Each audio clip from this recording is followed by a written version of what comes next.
It's a lot. Holy cats! Ah, Richie. Unbelievable. What a road. What a road it's been, Richie. What a road, Robo. 12 seasons going into old number 13. When we started on the show, you were in our knee socks. And 50. It was weird. Being 50 in a knee socks. We're trendsetters, Bob. That's right.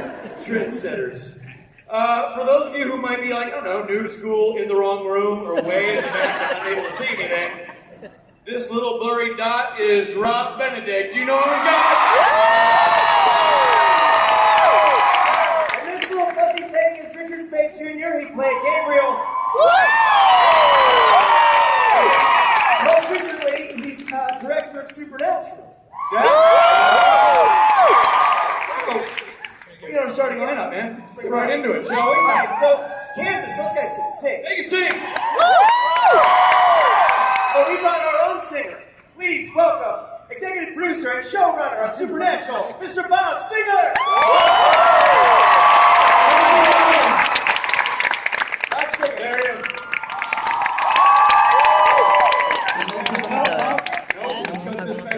Dame el tuyo y firmo los dos a la vez.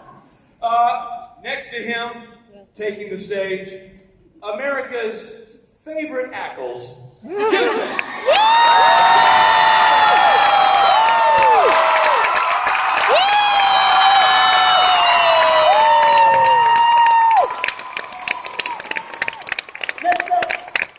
Next up, a man whose hair is getting its own spin-off series. Mr. Jared Padalecki.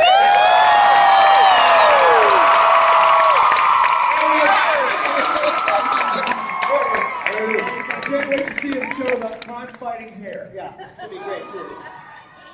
And last but not least, not only is this gentleman a showrunner, but also the inventor of a new dance move, Andrew Dab.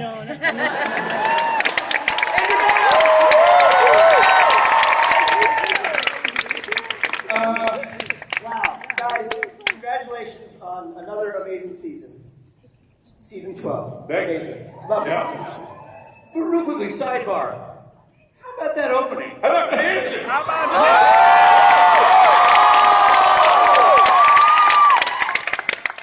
So we had fun moments backstage because these boys obviously wanted to watch the show, so they were trying on masks to see what would hide them. And I can tell you, after surveying all the masks in the room, no masks work. Nothing. It really doesn't. It's hard to hide the hair and the bow legs, you know what I mean? It tells the story. But seriously, I mean, this is a hell of a year this has been. Unbelievable season. So much craziness. What were your favorite episodes of this season? 12 and 20. Those are the ones you directed. Yeah. Those are the ones I directed. You got a favorite, Robin? The other 21. You're a jerk. No, seriously, the finale. I thought the finale was amazing. Yeah! Finale. Congratulations on surviving the finale. You're the only two. They were the only two. Yeah. It was a bloodbath. Yeah, so, yeah, it really was. I mean, Rowena's toast. She's literally toast. Yeah, toast. And Crowley sacrifice. Yeah. And Mom is locked in another dimension with Lucifer. Kind of a dream date scenario. Yeah. And then, I mean, yes. I gotta... Buddy. I gotta do this. Buddy. I gotta do this. Bobby. Did you really kill Castiel? No. Yes, because I mean he stays down. We have said over the course of time, one thing that keeps the show fresh and why we've gone into our 13th season is we say when we write these things that you have to go where the story takes you. And Andrew and myself and the other writers, we thought that perhaps Castiel's time had come. Frankly, and I think the guys will back me up on this, Misha had become a bit of a prima donna. Wanted to be number one on the call sheet.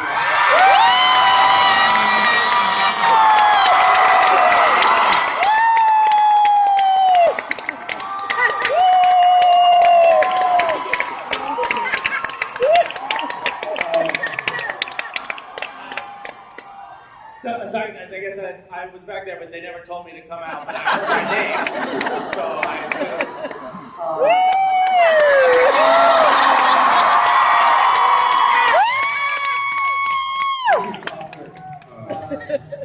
Well, this just got really weird. Yeah. You just you stop on. You want to keep crossing and go off? Oh no, I'm tired. I'll just rest right here. Oh. Well, no, I guess maybe we should just ask him. What's it like to not be on the show anymore? He's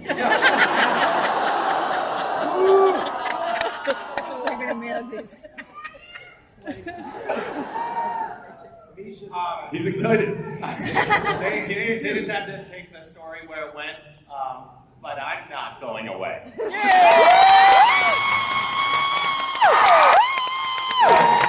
Just gonna drop by set. Do you grab services, that kind of thing? Yeah. That's nice. Let's go stalking in America. Well, clearly Misha's here and he's going to be back, but he is a prima donna. I will say, now that Misha's on stage, there are a few people that love you, but there was a really so for the first time in 13 years, Ackles and I were like, we're not going to wait backstage while Kansas plays. We want to be in the audience. So they snuck us way into the back corner so we could watch while Kansas was playing. And a lovely young lady who was back there, and you know who you are, got up and started dancing, and then she's like, turns over, and here's Misha, and she's like, hey, will you take my, oh my God!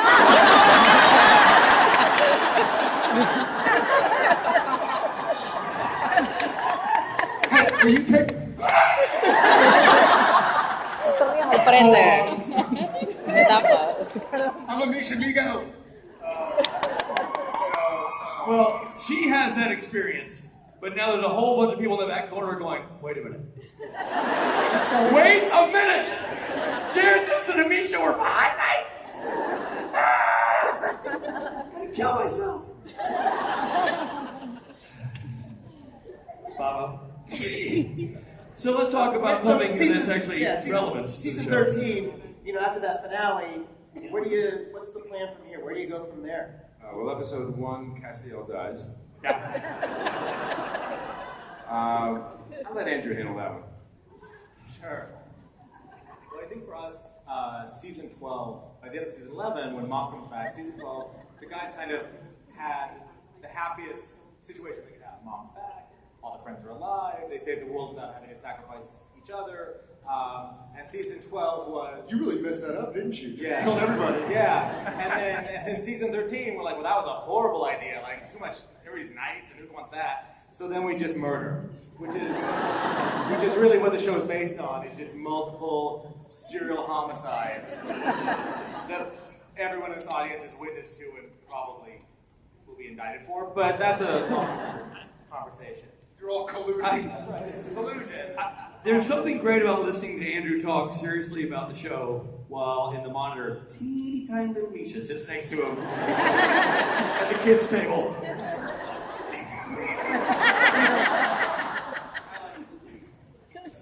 Can we talking to the producers here, can we make this happen on set? Can he have no more big I didn't know he was allowed to sit. I thought speak. But so listen, one of the big characters we saw at the end of the season, we saw Lucifer. He got himself a little boy. Has a son, Jack. Now this, we see this character very briefly, curled up naked in the corner, which is actually ironically how Rob started on the show. That was just in my trailer before being called set. That was correct. Okay, weird. But Jack is half Lucifer, half mortal, so there's a lot of moral ambiguity at play here. Andrew, you want to talk about that? I mean, how's this character going to play into the season, and how do you think it will develop over time? Yeah, well, I mean, as you mentioned, Rich, most of how we see the character is naked. And I think it's an important element to add. Dynasty's coming on, we have to compete. That's just the way I look at it. If you were to die at the end of season 12, like somebody on this stage, would you come back naked? I don't know that we can afford the blur effects. like so much of the screen would have to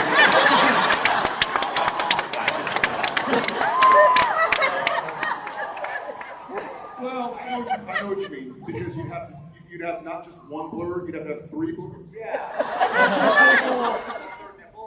Yeah, so, yeah. I think it's great to have this conversation because we all know Jared's been very honest on his Twitter feed.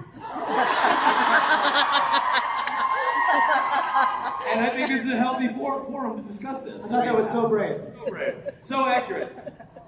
So brave. I will say that after, and I had several friends and family members call me and say like, dude, Twitter and stuff. Huh? So, to tell you from my end of the story, we're in Chicago a week ago, and I go to bed about 11 o'clock, and I get some sleep, and I wake up at 4 o'clock to like go to the bathroom or something, and I have all these like, your Twitter was favorited, your Twitter was liked, your Twitter was favorited, your Twitter was like, my Twitter, like did I tweet something? And then I have It said your tweet is really gaining traction. yeah, your tweet is gaining traction, make a comment. And I was like, and so then I have one text message, not from Jensen, not from Misha, not from Bob or Andrew or Richard or Rob, it's from Matt Coleman. And I was like, Matt, is he okay? Because he's not the type to text me at like 2 in the morning. So I opened it up, and it just says, dude, Twitter. So I opened my Twitter. I didn't realize he's fluent in Ackles. Twitter. It may have been Twitter, dude. Or dude was, but those 2 words, I don't know the word. So then I opened my Twitter, and I'm like, that's the last time I hand my phone over to Misha Collins. In fairness, I think it was 2 years ago at Comic-Con that I posted. You were like, you grabbed my phone when we were signing, and apparently I posted on Twitter, I hate fans. Which is a great thing to post at Comic-Con. And for the rest of the signing, everybody was coming up like, ugh. We hate you too, Misha. That's right. I remember when panic set in, because we do a signing after this, and we're signing and you pass and you sign and you pass.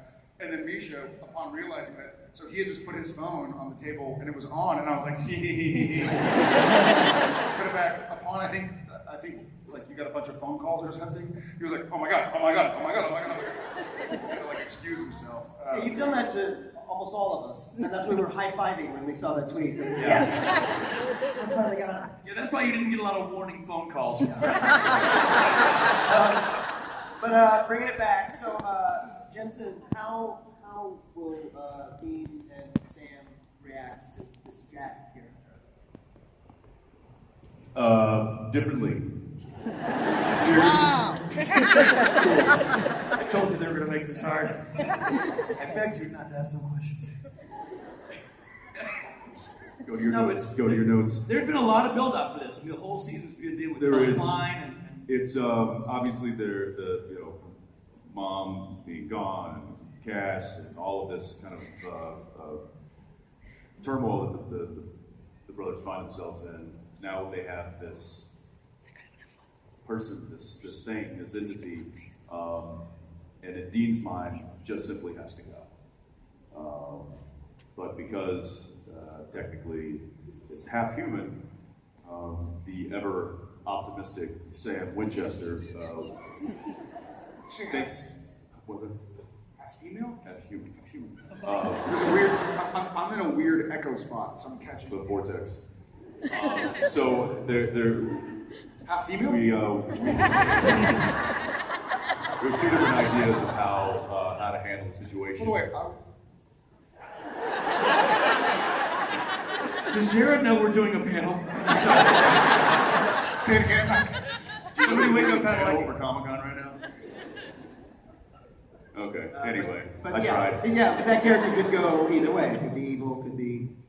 Have Sam and Dean encountered somebody with these characters before? Sort of the half Lucifer, half human. Have they wrestled this moral dilemma previously? To this degree, it's kind of difficult, right? I'm trying to think of the last time. Well, no, this is the spawn of the devil, so Right. Yeah. Which I don't know why anyone would want to see how that works out. You know what? Let's see how this plays out. What could possibly go wrong? Dean's a little more practical. I have an idea. Let's shoot it in the face. Sam's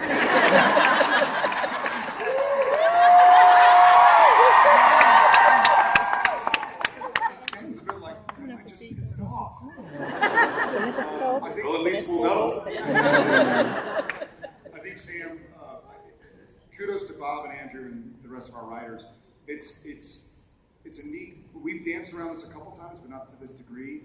The whole nature versus nurture argument, and so it is.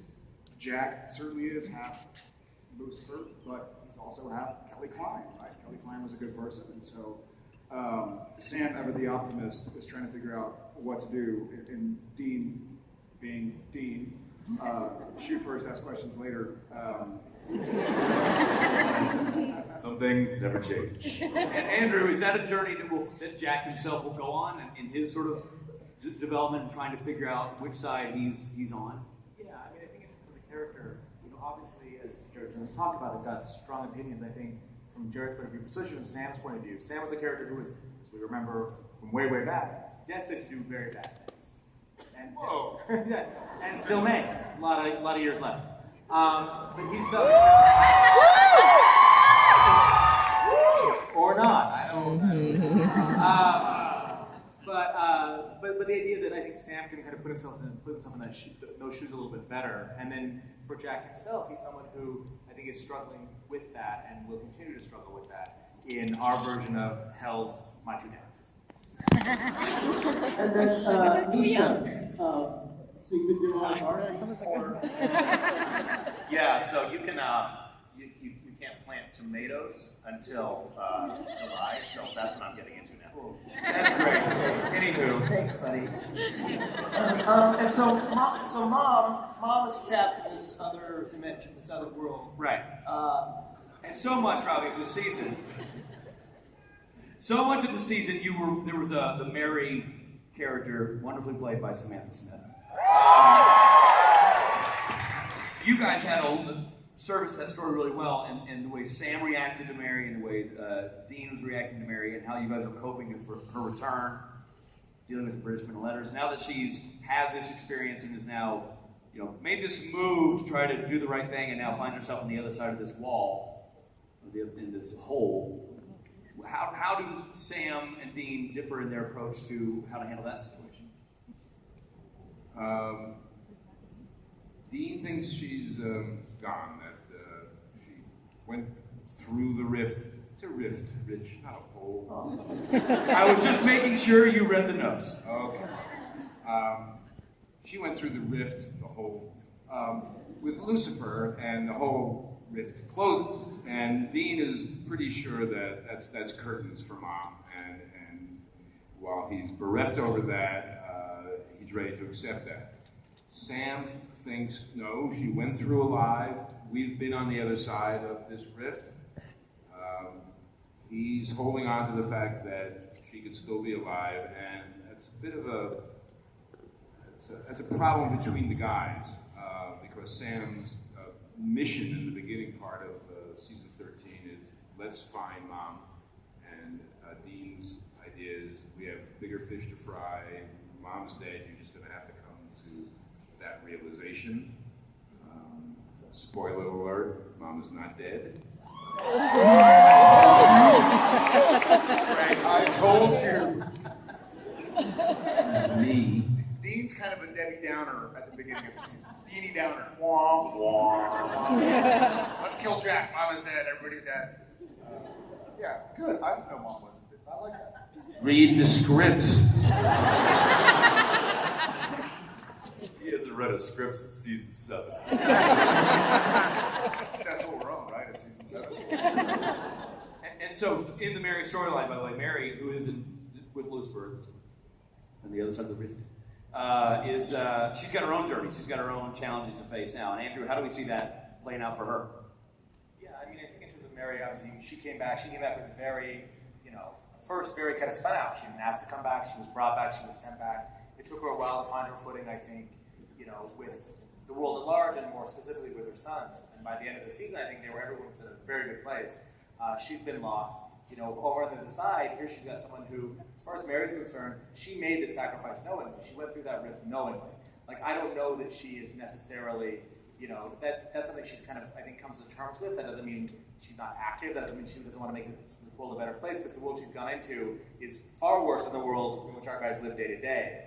And then I also think, one of the interesting things about Jack is that, as we know, the only person that's ever opened a rift to this world is Jack. So if Jack is the key to getting back, one, how do you get him to do that? Can you get him to do that? And do you want to do that? Because you're just opening a hole to a world which has been ravaged by the apocalypse. You hope that door's one way, but maybe it's not. And so I think those are all things everyone's kind of struggling with. Yeah. And I think you brought up a good point that she did it knowingly. So Mary sacrificed herself for the good of the Winchesters. Crowley sacrificed himself for the good of the Winchesters. Did anybody else die in the finale? Not that I'm aware of. Did not sacrifice themselves for somebody else's good? Not that I'm aware of.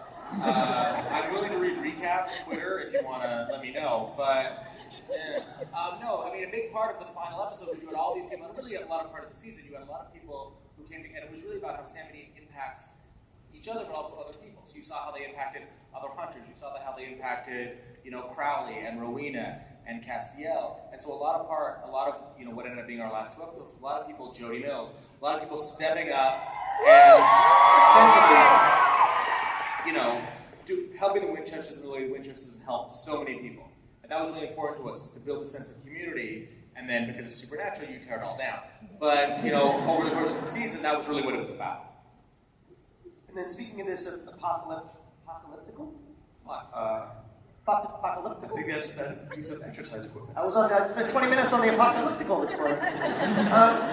Speaking of this apocalyptical world, what happened was, so we saw Bobby,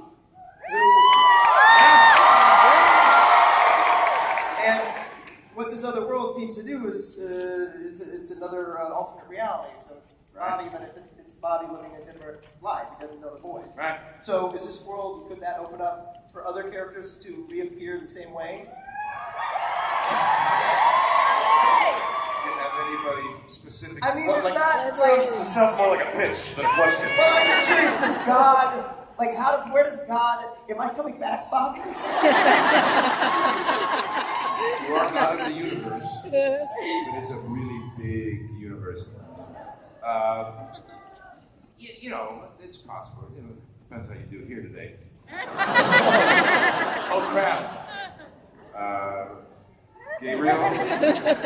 Yeah, I don't think so. Come on! What does that? We'll do our own spin-off, Rich. Fine, Mama. So that world could open up to bring some other characters back. Definitely could, yes. By the way, because we left to tease Rich, and we don't know if Gabriel, we love that character. But I think for first and second time directing, Richard Spade's direction on this show has been just fantastic, and we're just so happy with it.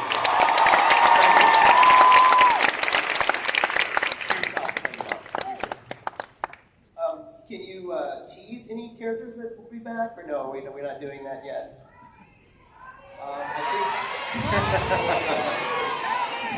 By the way, with my tease, he means give them a hard time. Yes, poking people, no.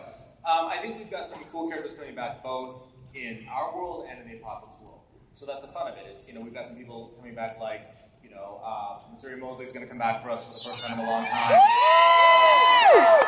Obviously, Jody will be back for us, and something like that. And then in Apocalypse world, without getting into spoilers, some people who have been long dead on our show are less dead in Apocalypse world. And That's Goodness. it's more intern. that's promising. So my phone hasn't changed. FYI. Pretty shifting. We're talking about a show that's been on since half this room wasn't born. We were going 13 years into a show. And the thing I think that makes Supernatural special in the world of television, for not just us who are involved with it, but also for you folks who watch it, is that it continues to reinvent itself. It continues to be interesting, tell fun stories, tell engaging stories that are emotional and connect with the audience. And that's all, if I may say, driven by the fabulous performances of you two gentlemen, who continue to do outstanding work. Misha came along and slowed it down for a while, but now he's gone. We get back to the business of making quality TV. So for your journey, This joke is not funny anymore. this is the best day of my life. But if we can be reflective for a moment about, and Bob, you've been with the show since the beginning as well. So the question's for all three of you. Season 1 to now, how has your experience been, and how is your relationship with both the show and you, in your case, Jensen and Jared, your characters? How has it evolved over this long period of time? That's an easy question. How was the last 13 years of your life? Great, thanks for asking. Yeah. Thank you, good night. Thank you. Good night. That it is hard to speak quickly about the experience that we've had. Obviously, it's the longest job I've ever held, and I guess one of my favorite things, one of many things that I love about doing this job is that we're never doing the same thing twice. Every day is a new experience. We're telling different stories. There's new characters to introduce, and old characters to finally get rid of. And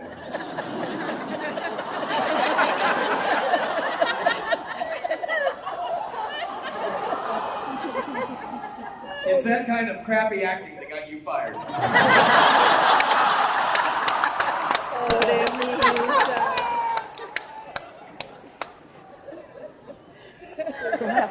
Toma la foto.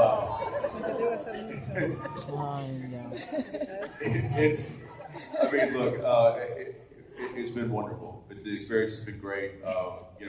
We've had our ups and downs. We've had great seasons. We've had maybe not so great seasons. It's an ebb and flow, but I think through it all, it has been wonderful, and I'm very proud to be a part of something that's lasted this long.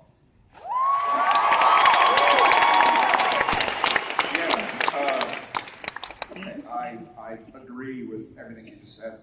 I think for me also, it was kind of specifically, and it's difficult for me to identify the chicken and the egg. Not that I would even know which came first anyway. Well, one is a bird. One is the other old Twitter thing. Really move. That's right. Got it. That's what it is. Not at all. No, but Jared was a lot. Jared and Sam were sort of similar season 1 in that I was like, man, this is hard work. Like this is difficult to be up in Vancouver. I had no friends. I was living in a hotel room. We didn't know if we had a job for more than 2 months because we hadn't been picked up for a season. We hadn't even really aired yet, so we didn't have this family, which is badass, that we have now. And there was nothing, Twitter didn't exist. I don't mean maybe it existed, but it wasn't like, oh, well, I'm getting support from my friends that aren't here. iPhones didn't exist. iPhones, that's right. Came out like season 1, right? I know, Jesus. Like that.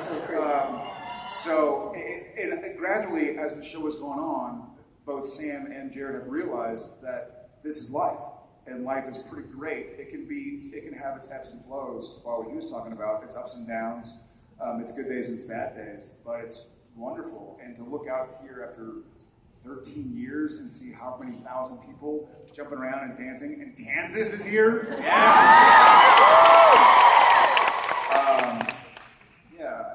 I met my wife on the show. We have 3 kids. Right. She's somewhere out there. But it's changed a lot. Can I add one thing, even though I wasn't there at the beginning? We were talking on, I know I'm new and now I'm gone, but we were talking about this on Friday. Someone asked us about a question about sort of the eventual demise of the characters at the end of the show. And Jensen started talking about it, a vision that he had had, a dream that he had had about the demise, about the end of the show, and about Sam dying. And the amazing thing about it was when he was describing this dream, the 3 of us kind of got choked up because we all know these characters so well, they're so a part of us that we have actually sort of taken them into our own emotional family, if that makes any sense. They feel real to us. And so if the thought of Jensen as Dean losing Sam is actually like heartbreaking, which is kind of amazing. And that could only possibly happen, I think, with a show that's been running for this long.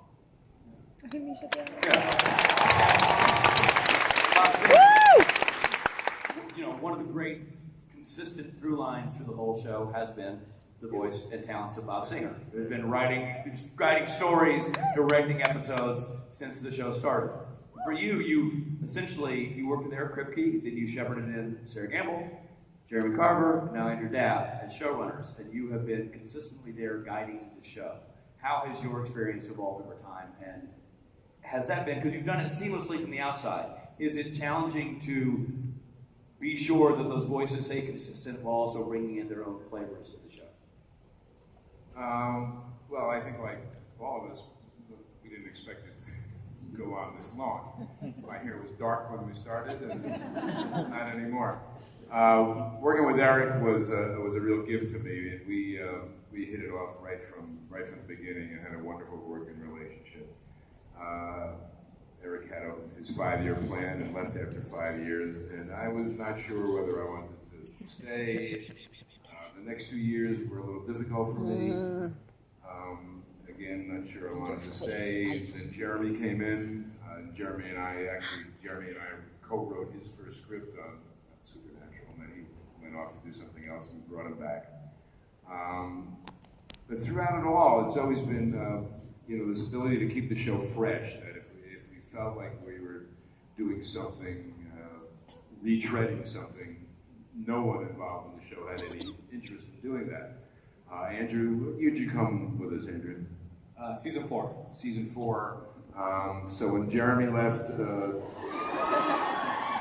rookie, a newcomer.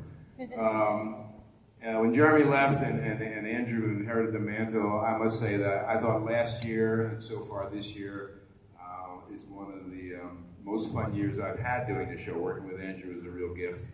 And so, I'm still enthused about the show. If I wasn't, I wouldn't do it anymore. But so it's been a great ride, one unexpected, but great. Yeah. That was what was remarkable. When I went back at the end of season 11, and you go up a couple times a year to direct, the enthusiasm is all still there. The writing is still 100%, and